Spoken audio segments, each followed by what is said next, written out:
Okay, we're starting a series. We're going to talk this month about some of the messages and lessons that Jesus went through when he was a child, and he left them for us to follow, actually. And we're starting out with some heavy lifting. So you guys ready? Okay. You realize that as long as we tell a story, it's in our consciousness. And if you'll think about your own life, there are stories you don't tell anymore, right? It's like, oh yeah, I forgot about that. And then there are stories that come up like this. The ones that come up like this are the ones that are still operating in your consciousness. The ones that you've forgotten about, you've healed, you've filed, they're no longer active. With me? Okay. The Ten Commandments is actually a foundational perspective of the Judeo-Christian belief system. There are so many Christians today who stand on the Ten Commandments, right? So in order to begin the journey of trying to understand, is this story still our story? Oh, I thought we'd look at it today. Does everybody want to? Yes. Okay.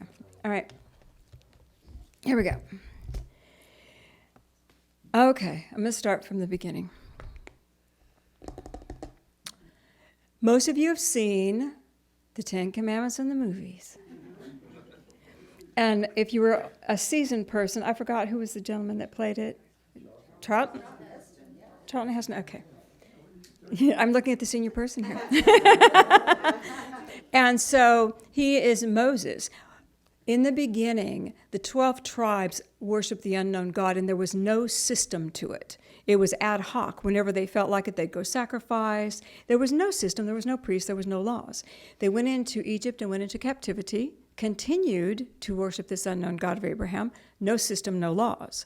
Moses comes and says, okay, I'm going to free you guys. God told me to free you from captivity. You all know the story. He takes the children of Israel out of captivity. They are roaming around for a while. He goes to Mount Sinai, and he goes, as you saw Mr. Heston do, he goes up to the pillar, up to the mountain and it's fire, and God gives him the Ten Commandments, and God seals them on these tablets, and he comes down the mountain, and he sees, what does he see? But the children of Israel have created a golden calf. And the golden calf is there, and he crashes the Ten Commandments and gets all mad at them because they're worshiping another god. And then he has to go back at a later date and go get some more Ten Commandments on some more tablets. Is that not the story you know? Yes, it is. It's the story of the movies. It's not the story in the book. So this is what we want to look at. The Ten Commandments are listed in Exodus as well as in Deuteronomy. And Exodus, all of these books are very interesting. Remember, guys, this is what we inherited. These are not written at the time. Okay. All right. In Exodus, it says, this is chapter 20, Moses went up to the mountain to talk to God, and the people saw all of the light, and the people could not go up with him. So he goes up, there's all this light. He gets these 10 commandments. Doesn't say anything about the tablets yet. No, nothing about tablets writing in the hand of God. He gets these 10 commandments. He comes down the mountain, and the people have been watching all the lightning, and there's quite a geostorm going on while Moses is on the mountaintop talking to God. And they gathered, and they saw all the smoke, and then they were afraid. And when Moses came back down, this is what they said to Moses. You speak to us, and we will listen. But let not God speak to us, lest we die. So they were afraid of what they saw. And they said, we'll listen to you. We'll listen to you, Moses. You go, Moses, you go. You go talk to God. Tell us what he says. We'll handle it. Okay? All right. This is in chapter 20. We do not see and then there's more laws, and then there's more laws, and then there's more laws. We don't see anything about a bull being created for the people to worship until chapter 32. I believe that's right. Chapter 32, we have the golden calf. Now in chapter 32, there's a golden calf, and in chapter 32, he's gone up to the mountaintop yet again. He goes there 1,000,000 times, and he's gone for 40 days every time he goes, and he meditates. Or is it one time? Who knows? But now we have the golden calf. Now we have the tablets. Now he breaks the tablets. Now he has to go get new tablets. In our brains, this is how we function. We go, oh, there's the golden calf. Therefore, the movie's right. It all happened at the same time. Do you see how your brain makes it right? Your brain makes it match the movie because that's what you've been told. But maybe that wasn't what happened. Maybe the people just said, yo, we don't want to talk to God. Maybe that's what they said. And then the golden calf happened later, months later. Who knows? We don't know. In Deuteronomy, which is a beautiful book, I believe whoever wrote Deuteronomy had access to the history. This was written all at one time. And it was almost like a play, like a pageant. Let's tell everybody what happened to the history. And somebody sat and wrote it down. And so in Deuteronomy chapter 5, we have the Ten Commandments once again being laid out. Moses goes up to the mountain. There's the thundering and everything. And the words of the Ten Commandments the Lord spoke to all the assembly on the mountain out of the midst of the fire, in the cloud, and in the thickness and darkness, and in a loud voice. And he wrote them upon 2 tablets. Now we get the tablets in Deuteronomy. The people heard the words themselves out of the midst of the fire. We have seen this day that God does talk to man and he does live. Now, therefore, why should we die? Because we're now afraid. This man lived, we heard, but for fear this great fire will consume us, if we hear the voice of our Lord God any more, we shall die. They are afraid, and they say to Moses, Go on, Moses, go near and hear all that the Lord our God shall say, and speak to us all the Lord our God shall speak to you, and we will hear it and do it. Same answer. Again, you do not see the calf until several chapters later. And it's another scenario, another thing going on. You with me, guys? Okay. Again, we inherited this. The Ten Commandments, based on the history of what we inherited, they are not punitive. They are thou shalt not. Everybody knows the Ten Commandments, right? I don't need to go over them for you. It's thou shalt not, but it doesn't say, and if you do, bam. Just thou shalt not. There are guidelines. They are instructions, but they are not punitive laws. Thou shalt not. And the people were so frightened by the degree, they set up the need for a mediator. Good to know. Good to know. And we don't want to talk to you, God. You guys with me? Okay. Do you see that in our faith today? Do you see that in Christendom today? Okay.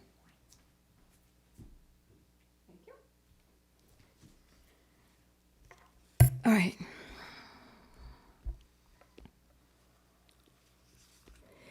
This is heavy stuff, y'all, because you don't realize how Jewish we are. You don't realize how Jewish the Christian faith is. A lot of the Christian, all of our beliefs, a lot of it comes from ancient Judaism, which I don't even know if they practice any of it, but it comes from that. And it's evolved and changed, but it's from this ancient perspective, Christianity. What about our story needs to be rewritten, guys? Not that I'm against any faith or any religion, but what do we need to rewrite for today, for our thing today? So now we're moving into Jesus as a child. He's around 10 years old. We're in chapter 17, and Jesus is 10 the next chapter. So we know he's right there. He has been studying with the rabbi. They found out very quickly when he was a little tyke that he was quite smart. He read the books. He wanted all the holy books, and as a little male, he had access to it. Had he been a female, he would not have. But he had access to read the books, and he was studying, and he was so excited about it. So one day after the lessons, a rabbi in the synagogue, he was helping Mary teach her son, and one morning he said, as Jesus sat in silent thought, which is the greatest of the 10 Commandments? Have you thought about that? Which is the greatest?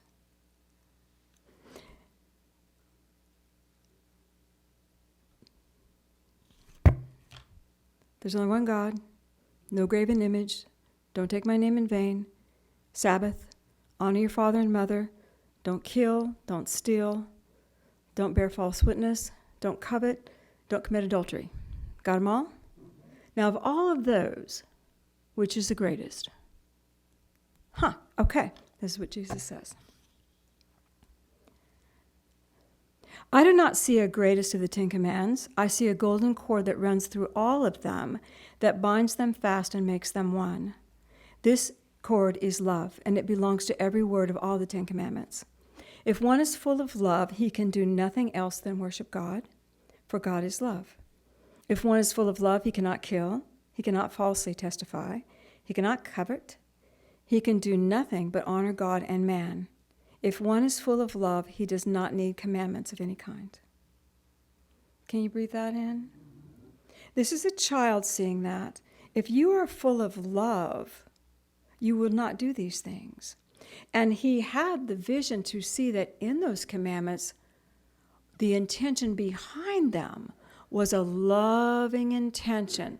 Just like a parent would send love to a child who you don't need to have, maybe you can't explain fire to them, but you can say, don't get close to the warmth.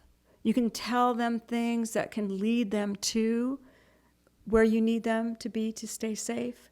And the 10 Commandments were like words to lead you to and keep you in a space where you would love instead of become hostile. Love sees good in everything. Love wants good. And all of the commandments, every one of them deal with separation, do they not? Separation and relationship. The first 4 are about how do you are not one with God, really. How do I deal with God? No graven idols. There's only one God. Don't take anything in vain. How set aside the Sabbath. I missed the Sabbath last time, didn't I? I missed the Sabbath last time, guys. Did I say it? Okay. Sabbath is good. Those are all about our relationship with God, because in that mindset, we are separate from God. And then the others are about our relationship with people. Don't kill, don't steal, don't bear false witness, don't commit adultery. It's all about our relationship with one another, because we are separate from one another. Remember, when we are in love and we are in that space of love, there is a communal oneness. Love moves through all of those intentions, and in love, the commandments do not exist anymore. How brilliant was this child? Okay. Then the gentleman says to him, "Your words are seasoned with the salt of wisdom that is from above. Who is the teacher who opened this truth up to you?" And Jesus said, "I do not know that any teacher opens up this truth for me. It seems to me that truth was never shut, that it was always opened up, for truth is one and it is everywhere. If we open up the windows of our mind, the truth will enter in and make herself at home, for truth can find her way through any crevice, any window, and any open door." Again, show me the greater. How often do we find ourselves perplexed with the laws of what have been and issues and walls that we run into in our world, and we cannot logically see our way to overcome it or through it or heal it? So we have to open to a truth that is greater than what we can see, greater than what we know. And the minute we open to that truth, what do you get? Don't you get divine ideas, divine perspectives, divine things you would never have thought of? Just drops inside. And there's just, in the wisdom that comes from that higher mind, that truth that exists, there is no arguing. It makes such sense. You could tell anyone, "I got this," and they'll go, "Oh." They don't argue with you because it makes sense. "Oh, I never thought of it that way." That's what they will say. "Yeah, I didn't either," till it dropped into my head, till I asked for divine inspiration and divine guidance. You guys with me? Okay. So love connects us all, connects us to God. And when Jesus did this, when he said, "Show me the higher truth," he was actually eliminating the middleman. Do you guys see that? Okay. The man asks him one more question. What hand is strong enough to open up the windows and doors of the mind so truth can come in? And this is Jesus' answer. What is strong enough to open up your brain so truth can come in? It seems to me that love, the golden cord that binds the Ten Commandments in one, is strong enough to open any human door so the truth can enter in and cause the heart to understand. So we've circled back to love. So love. Can I have Jesus, teacher, healer?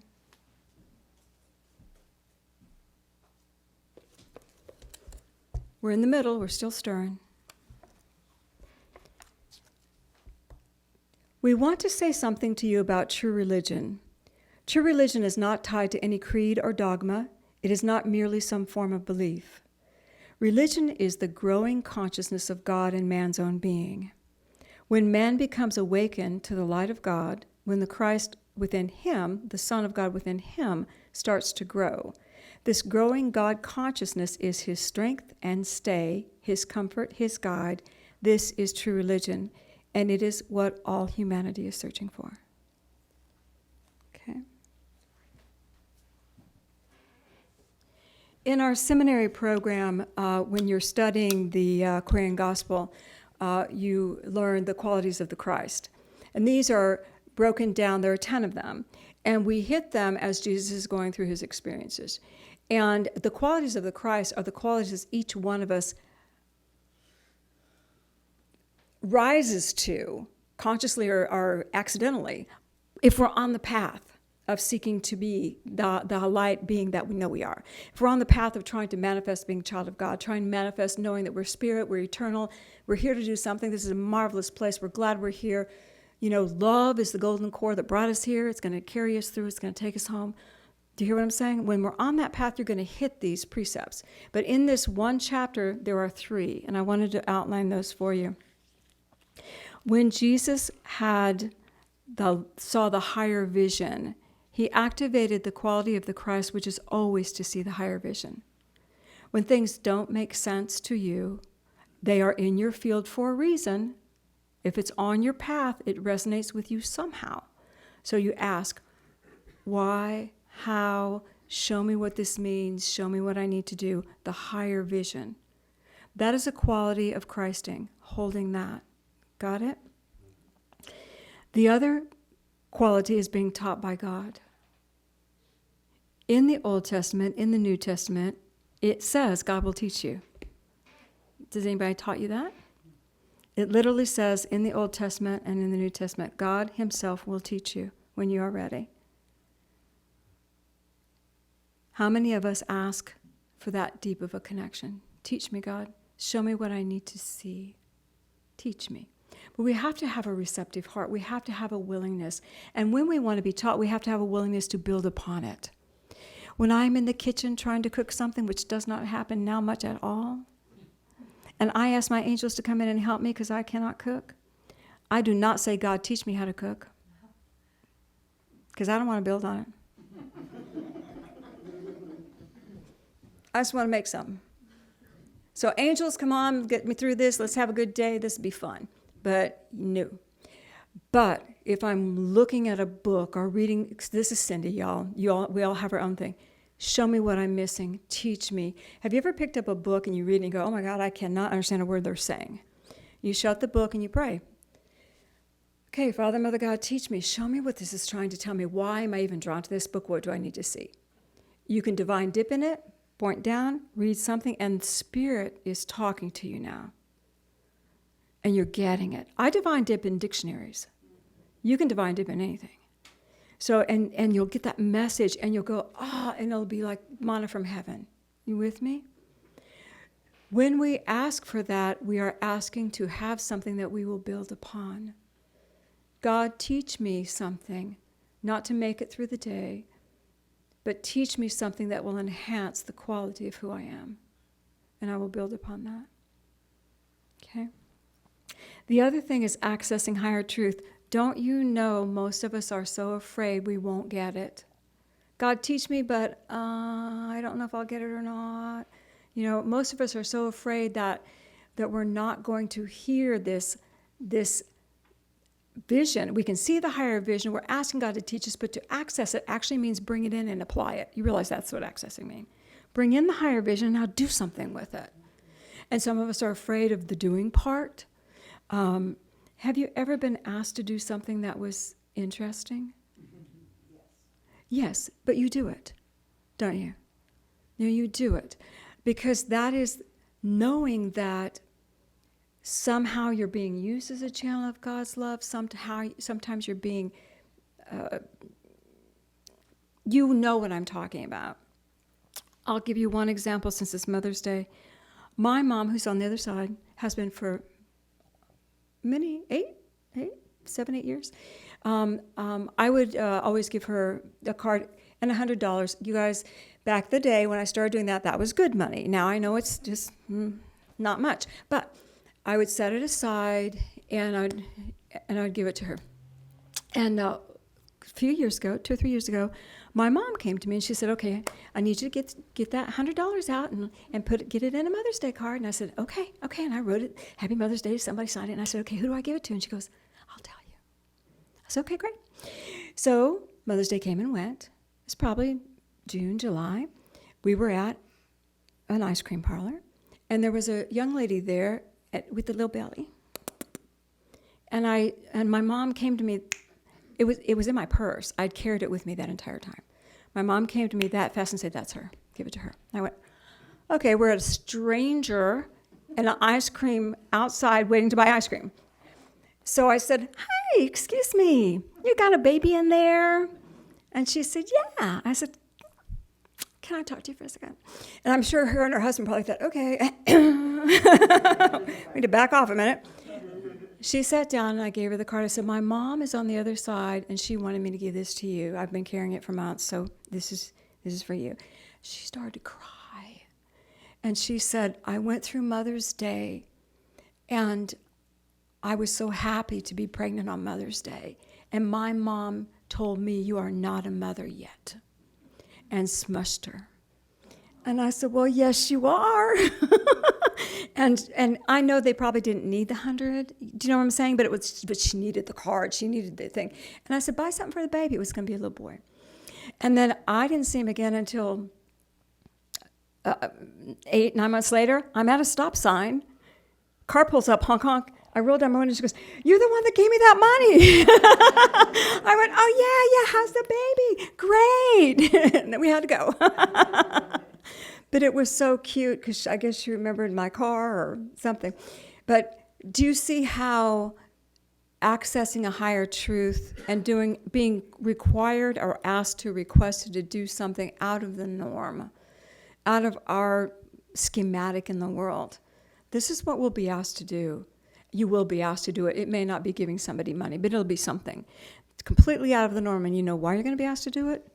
Because that's when the rubber meets the road. That's when you say, "I will follow Spirit no matter what Spirit says." Because Spirit's not going to ask you to do anything that's not loving, because God is love. You'll be asked to do something loving, generous, kind, sweet, and you'll do it. And it'll feel wonderful. And it'll be crazy the first time and the second and third, but after a while it's like, "Okay, you need me to do that? I'm on it." You do it. You hear me? When we see the vision, we get the truth, we access it, and we apply it. That is a part of Christing. And this is what Jesus got out of the 10 Commandments. So the truth becomes our truth. Jesus saw the beauty in the commandments, and I want to say this again because it needs to be said 1,000,000 times. When he did, and he spoke to the priest, the rabbi, and said, "Nobody needs these if they are in love." He eliminated the middleman that the children of Israel had created. We do not need the priest. By the way, FYI, when this happened, there were no priests. The children of Israel did not have priests. What happened was, do you want to know? Yeah. What happened was when the calf thing happened, and Moses was ticked, and he took his tablets and broke them. And he said to all the children of Israel, "Who's on my side? I'm fighting for God here." And the Levites said, "We're on your side." And guess who became the priests of the religion, the Levites. But when the Ten Commandments came, there were no priests. There were no intercessors. There were no mediators. God, everyone that loved the unknown God had access to that communion. The Ten Commandments was the first step in creating a government. It became that.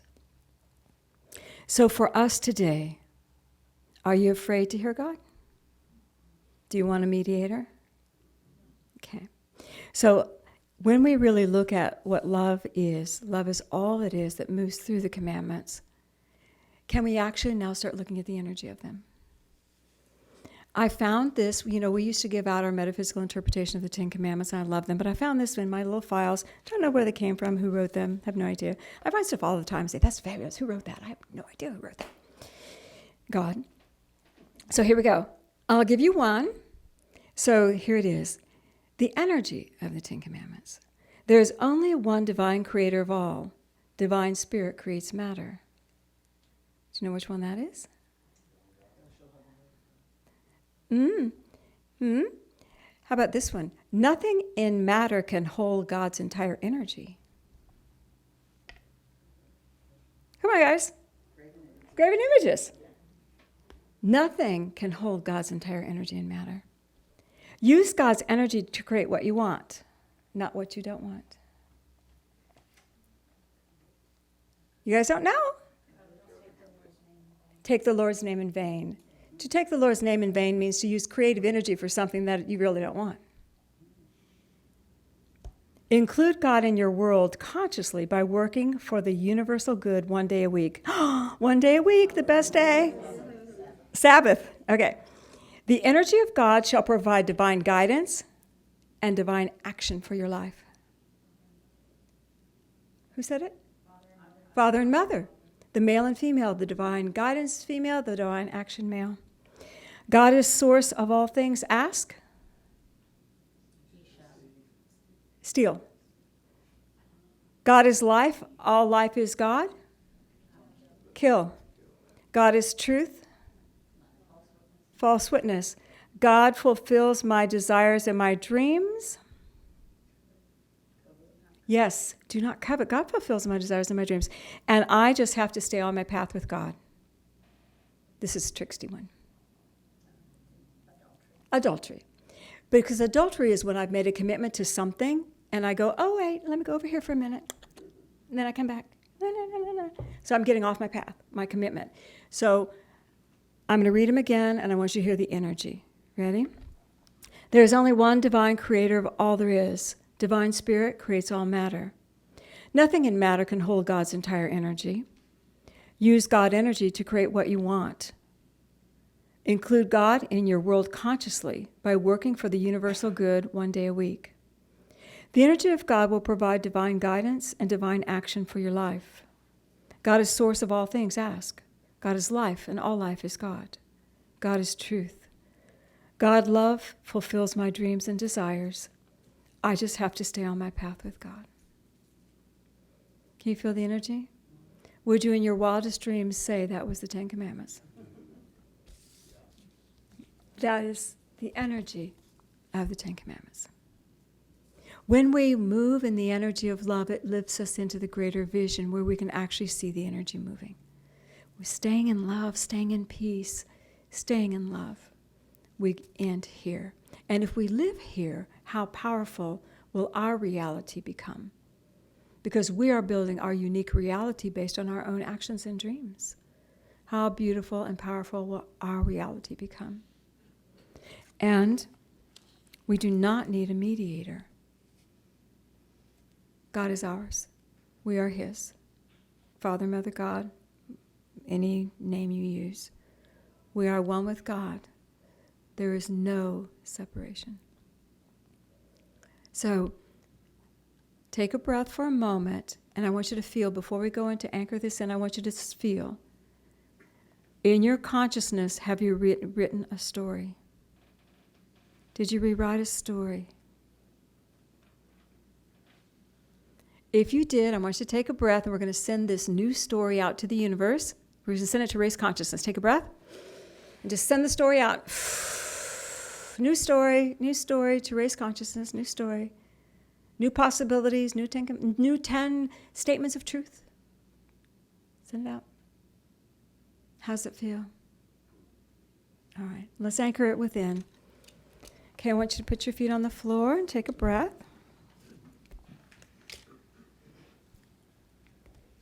Father, Mother God, we truly ask to see the light. We ask to see the higher.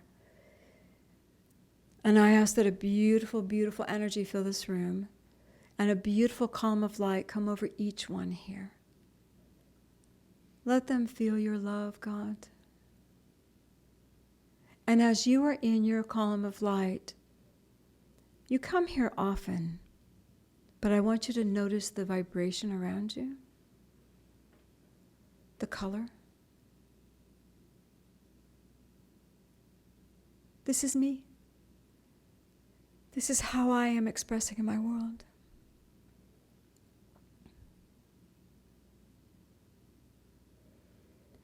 I want you to breathe. And we're not going to lift. We're just going to stay here. Feel the love of God filling you, Jesus Christ with you. And I want you to see a box in front of you that is empty. And I want you to begin to find your own commandments, those laws that you have commanded yourself to live by. And I want you to begin to allow them to go into the box. All the commandments that I levy against myself, I put into this box.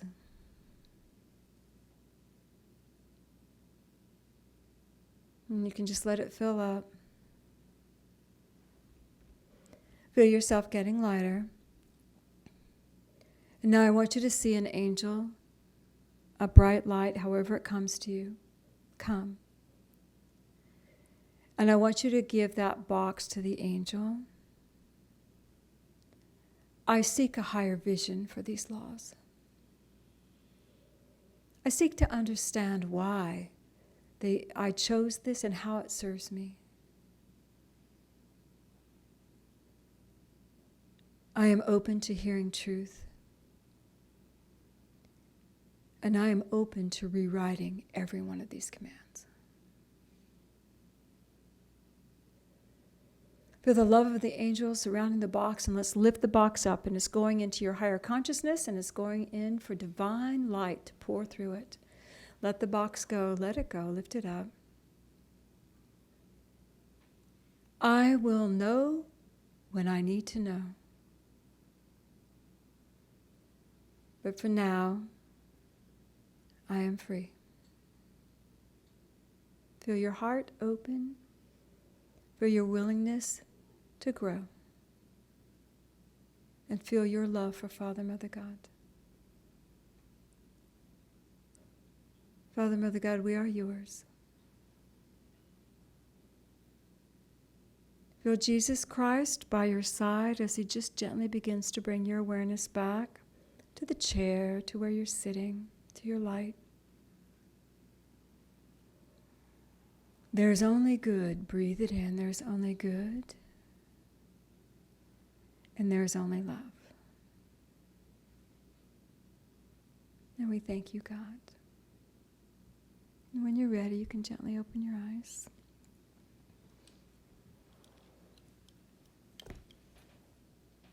How you feel? We did some heavy lifting today. Now you're going to get your understanding as you're pumping gas in your car, shopping in the grocery store. I don't know, it's just going to download into you, and you're going to, oh my God, I get it.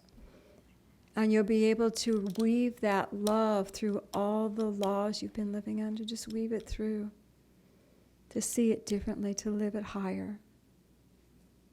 And that is the path of the Christ. Ever evolving into greater love of self, greater love of God, and greater love of each other. You ready? You ready for your week? Yes. Say, yay, God. Yay, God.